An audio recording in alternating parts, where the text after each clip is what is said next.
Bismillahirrahmanirrahim. Izin Pak, nama Taruna Dewasa Ridho Widi Pratama, NIT 2130711, Prodi D3 Teknologi Mekanika Perkeretaapian.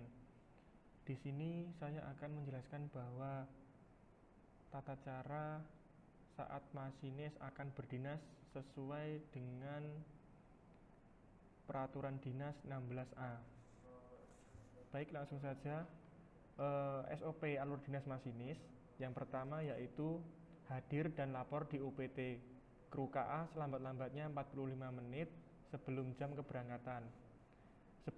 keberangkatan KA yang akan dioperasikan. Kemudian yang kedua, melihat dan memastikan jadwal dinasan sebagai masinis atau asisten masinis. Kemudian ketiga, mengisi daftar hadir pegawai. Kemudian keempat, melihat atau membaca dan memahami pengumuman dan instruksi yang tertampang pada tabel pengumuman di kantor UPT kru KA yang meliputi A. Peraturan atau instruksi yang terkait dengan tugas, kemudian B. Peraturan lainnya yang berkaitan dengan operasi perjalanan KA. Kemudian yang kelima yaitu melaksanakan pemeriksaan kesehatan serta asesmen singkat dan menerima surat keterangan, dan apabila hasil pemeriksaan dinyatakan tidak layak jalan, maka awak KA digantikan dengan awak KA cadangan. Kemudian yang keenam, masinis dan asisten masinis wajib menunjukkan kepada JPA kartu penyelia atau dokumen sebagai berikut. Yang pertama yaitu tanda kecakapan, baik itu O62, O64 atau sertifikat ASP. Kemudian surat keterangan kesehatan, jam arloji, suling mulut, dan senter. Kemudian yang terakhir yaitu HP keadaan off jika membawa. Selanjutnya yang ketujuh, masinis dan asisten masinis wajib mengikuti asesmen singkat yang meliputi wawancara, tes tunjuk sebut, semboyan pada lintas, kemudian menandatangani SP siap dinas atau surat pernyataan, seperti itu. Kemudian apabila hasil wawancara atau asesmen singkat tersebut tidak memenuhi persyaratan, maka awak sarana KA digantikan dengan awak KA cadangan. Kemudian yang ke-9 yaitu setelah dinyatakan memenuhi syarat, maka JPAK akan memberikan tabel KA O100 dan surat perintah perjalanan dinas. Kemudian yang selanjutnya JPAK penyelia memberikan tabel KA O100 bentuk semboyan 93 atau permintaan KA penolong, bentuk semboyan 94, bentuk pemberitahuan peristiwa luar biasa. Kemudian melaksanakan serah terima lokomotif bersama pengawas lokomotif tentunya, yaitu menerima T200 dan cek go item, memeriksa kelengkapan inventaris, mencoba motor diesel untuk lokomotif dan KRD, mencoba fungsi pengereman, serta mencoba maju mundur untuk memeriksa fungsi, seperti itu. Kemudian melaksanakan langsiran bersama juru langsir. Setelah itu juru langsir mendapat perintah langsir dari PPAP. Kemudian melaksanakan percobaan pengereman, mulai dari percobaan pengereman statis dan percobaan pengereman dinamis. Kemudian dalam hal hasil percobaan pengereman pada angka 13 mengalami kerusakan atau kegagalan, maka akan dilakukan perbaikan, seperti itu. Dalam hal ini mengambil laporan perjalanan KA atau LAPK dari PPAK. Kemudian bersiap di kabin pemeriksa dan membaca O100 dan catatan LAPK. Kemudian pergantian awak KA di stasiun antara setelah melakukan serah terima masinis dan asisten bersiap di kabin pemeriksa dan membacakan O100. Kemudian yang selanjutnya melapor ke PPKP melalui radio masinis tentang nomor KA, nomor lokomotif, awak KA yang siap dinas. Kemudian mengecek gundukan item lagi sebelum KA berangkat. Selanjutnya memastikan instrumen perjalanan KA dalam kondisi aman. Pada saat akan berangkat,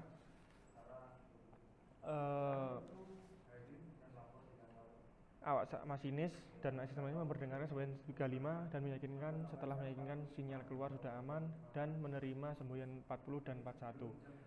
Kemudian KA tidak dibantu oleh kondektur, masinis memperdengarkan semboyan 35 setelah meyakinkan sinyal keluar dan aman dari PPKA. Kemudian selanjutnya pengereman. Jika meragukan, masinis segera menghentikan KA dan melaporkan ke PPAP untuk memberitahukan kondisi pengereman. Kemudian masinis kembali ke stasiun setelah mendapat perintah dari PPKA. Selanjutnya memeriksa bentuk O2 atau tanda isi naik lokomotif KRDE, KRD, KRDI, dan KRL. Petugas yang turut jalan yang memberikan lapka kepada petugas yang turut jalan agar identitas saat mencatat itu jelas sekaligus memeriksa lapka. Kemudian selama perjalanan kereta api, masinis dan asisten masinis wajib melakukan hal-hal sebagai berikut. Yang pertama, masinis dan asisten masinis selalu fokus melihat sinyal dan semboyan serta aktif melakukan tunjuk sebut semboyan, meliputi tunjuk sebut semboyan oleh masinis dan asisten masinis. Kemudian pada saat pandangan asisten masinis bila melihat semboyan dengan jelas atau tidak terhalang, maka tunjuk sebut semboyan dilakukan oleh asisten masinis setelah melihat aspek semboyan. Kemudian sebaliknya, pandangan asisten masinis terhalang atau tidak dapat melihat semboyan, maka tunjuk sebut dilakukan oleh masinis dan diulang oleh asisten masinis, seperti itu. Kemudian masinis melewati stasiun harus memperhatikan juga lapka O100 melihat di stasiun tersebut berhenti atau langsung. Kemudian pada saat akan memasuki melihat weselnya, seperti itu, apakah sudah mengarah benar atau tidak pada jalurnya yang akan dilewati, dan kita berhenti di stasiun tersebut atau tidak, seperti itu. Kemudian memastikan harus ada semboyan 1 PPKA siap. Jika tidak ada, maka jangan dilakukan karena saat itu melanggar dari dinasan masinis. Kemudian selanjutnya yaitu masinis harus memperdengarkan semboyan 35 saat apa saja, yaitu saat diberangkatkan, saat melewati perlintasan yang dijaga maupun tidak dijaga, serta meminta perhatian dari warga, memasuki stasiun, melewati terowongan dan jembatan, serta saat melakukan pengereman. Saat melakukan percobaan pengereman, seperti itu. Identitas ketika mengoperasikan KA berpedoman O100.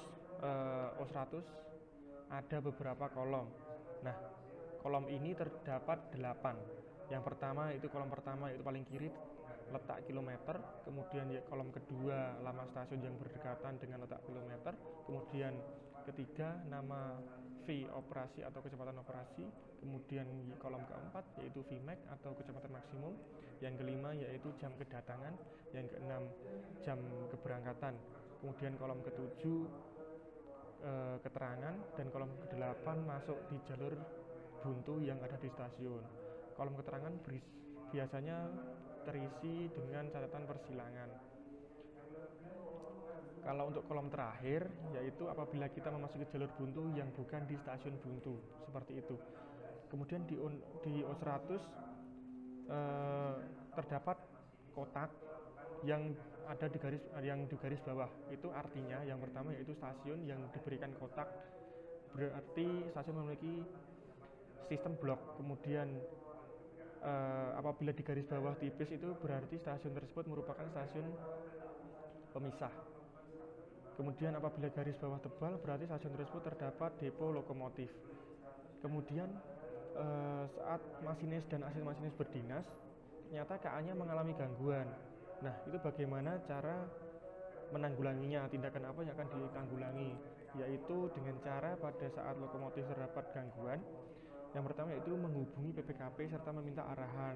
Kita memerlukan loko penolong atau kereta penolong atau tidak, maka kita sampaikan ke PPKP, seperti itu. Kemudian jika berhenti lebih dari 15 menit, saat kita mengalami berhenti lebih dari 5 menit, maka asisten masinis harus melindungi rangkaiannya dengan semboyan 3 di depan maupun di belakang kurang lebih 100 meter dari rangkaian tersebut. Kemudian untuk permintaan KA penolong atau loko penolong harus mengisi dokumen seperti dokumen 93 yaitu permintaan KA penolong, lalu bentuk 93 diserahkan ke stasiun awal yang berhenti berikutnya, datang berikutnya, seperti itu. Kemudian jika masinis mengoperasikan di lintas kemudian mengalami rintangan seperti pohon tumbang, itu seperti apa penanggulangannya, seperti ini, yaitu ketika mengalami rintangan seperti pohon tumbang, mau tidak mau kita harus memberhentikan KA dengan BLB atau berhenti luar biasa, kemudian melapor ke PPKP mengenai sebab berhentinya, seperti itu.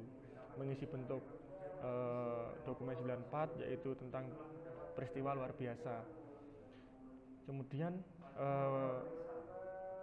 jika keadaan lintas aman atau tidak, kita melaporkan pada ke PPKP diizinkan atau tidak. Kemudian bila diizinkan, apakah ada taspat di lintas tersebut.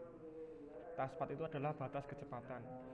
Kemudian kalau sudah diizinkan aman oleh PPKP, masinis memberangkatkan KA harus memperhatikan rangkaian keadaan aman, tidak ada kerusakan, kemudian memperdengarkan semboyan 35. Jika bukan di stasiun atau di tengah lintas, untuk berangkat yang memberikan semboyan 441 yaitu apabila KA penumpang tidak ada PPKA tetapi dan dari kondektor memberikan 941, jika kalau di lintas tidak ada yang memberi 940 maka KA dapat diberangkatkan. Kemudian SOP salah satunya itu menyerahkan lokomotif dan T200 kepada masinis pengganti dan menyerahkan lembar serah terima dari dinasan kepada masinis pengganti dan asisten masinis pengganti. Kemudian yang kedua melapor dan menyerahkan lapka O100 pada JPAK atau penjaga setempat untuk diperiksa dan diberi catatan, kemudian menyampaikan secara langsung KLB di lintas. Yang ketiga yaitu kemudian lapka dikembalikan pada masinis, setelah itu penyelia mencatat akhir dinasan pada KA. Kemudian yang keempat, yang terakhir, masinis diizinkan istirahat di mes tempo. Masinis istirahat minimal 6-8 jam ya. Kalau masinis akhir dinasannya di stasiun akhir, yaitu salah satunya saya sebutkan menyerahkan logo dan dokumen T200 serta menyampaikan KLB selama dinas kepada pengawas urusan lokomotif, kemudian melaporkan kepada PPAP serta menyerahkan lapka untuk diperiksa. Kemudian yang ketiga, melaporkan kepada JPA untuk atau penyelia serta memberikan lapka, dan O100 untuk penyelia mencatat pada laporan akhir dinasan awak KA. Kemudian masinis harus melakukan percobaan rem dinamis itu ketika apa saja, yaitu yang pertama pada saat KA akan berangkat sebelum meninggalkan emplasemen stasiun, kemudian pada saat dilintas setiap 30 menit sekali. Kalau rem statis kita aplikasikan ketika dalam kondisi lokomotif gandeng pada rangkaian penggantian lokomotif, perubahan susunan stam formasi, dan pelepasan saluran udara guna memeriksa atau perbaikan seperti itu. Batas waktu minimal untuk merangkaikan lokomotif dengan rangkaian KA itu yaitu minimal 10 menit sebelum jam keberangkatan KA. Jika lebih maka terjadi keterlambatan atau terjadi gangguan. Seperti itu. Kemudian PC open terjadi ketika kondisi pada saat overspeed kecepatan, deadman tidak dikerjakan atau tidak kita injak atau dipencet. Kemudian pelepasan saluran udara. Kemudian jika PC open aktif, bagaimana meresetnya, yaitu automatic brake dipindah posisi suppression, kemudian ditunggu sampai lampu pengawas padam. Jika padam, dikembalikan ke posisi release brake, kemudian menunggu sampai tekanan normal. Kemudian alur pemeriksaan sarana rangka bawah, itemnya apa saja, yaitu pemeriksaan lokomotif rangka bawah, yaitu yang pertama memeriksa ketinggian alat pengerangkai, memeriksa rantai pengaman, memeriksa selang udara, kemudian sistem pengereman, blok rem, dan slack adjuster pengereman itu dicek kondisinya dalam keadaan baik atau tidak, mampu bekerja baik atau tidak. Kemudian lever HSD serta memeriksa apakah ada keretakan pada pegas pendukung lokomotif. Jika ada maka segera dilaporkan ke PPKA. Kemudian pada rangka atas memeriksa itu bagaimana, yaitu yang pertama memeriksa level air radiator, level di mesin, kemudian level di kompresor, dan level air main generator. Seperti itu. Itu pemeriksaan untuk rangka atas. Selanjutnya apakah ada pemeriksaan lain, yaitu pemeriksaan di kabin masinis, kemudian dari tekanan turbo, BB, minyak pelumas, serta tekanan peranginan di MR, main reservoir, dan brake pipe, dan independent brake. Kemudian juga memeriksa exhaust, tutupnya dipastikan sudah menyala atau belum. Tekanan turbo aktif pada knot 5 dari 22 sampai 26 PSI, kemudian tekanan bahan bakar 40 psi, serta tekanan minyak pelumas seat idle 20 psi. Pada masing-masing rangkaian pneumatic main reservoir, equalizing BP dan CB itu seperti salah satunya. MR itu tekanannya 120 psi serta sampai 180 psi. Kemudian equalizing tekanannya sekitar 70 psi. Brake pipe itu juga 70 psi, sama dengan equalizing. Kemudian independent brake ketika rilis itu 0 psi, dan apabila saat keadaan servis itu 50 psi. Kemudian ada berapa saja posisi pengereman pada automatic, yaitu ada 6 pengereman, yaitu yang pertama rilis, kemudian yang kedua main production, ketiga full service, keempat suppression, kelima handle off atau handle operasi, kemudian 6 yang terakhir emergency brake. Kemudian pada independent ada 2, yaitu rilis dan service. Kemudian bell off itu apa? Bell off itu adalah dikerjakan pada saat melakukan pengereman otomatis sehingga tekanan di CB tidak ikut mengerem. Kemudian saat serah terima lokomotif, prosedur teknisnya seperti ini. Sebelum menggantikan lokomotif, master control seperti throttle dan resource handle netral, kemudian RH dicabut, kemudian independent brake dikerjakan. Siapa yang mengambil labka, yaitu asisten masinis, dan masinis memeriksa putaran motor diesel, dan pengereman masinis tidak boleh meninggalkan lokomotif. Seperti itu. Baik, mungkin itu saja yang dapat saya jelaskan ketika masinis dan asisten masinis ketika berdinas dengan peraturan dinas 16A. Kurang lebihnya mohon maaf jika ada salah kata atau kurangnya, kami mohon maaf. Wassalamualaikum warahmatullahi wabarakatuh.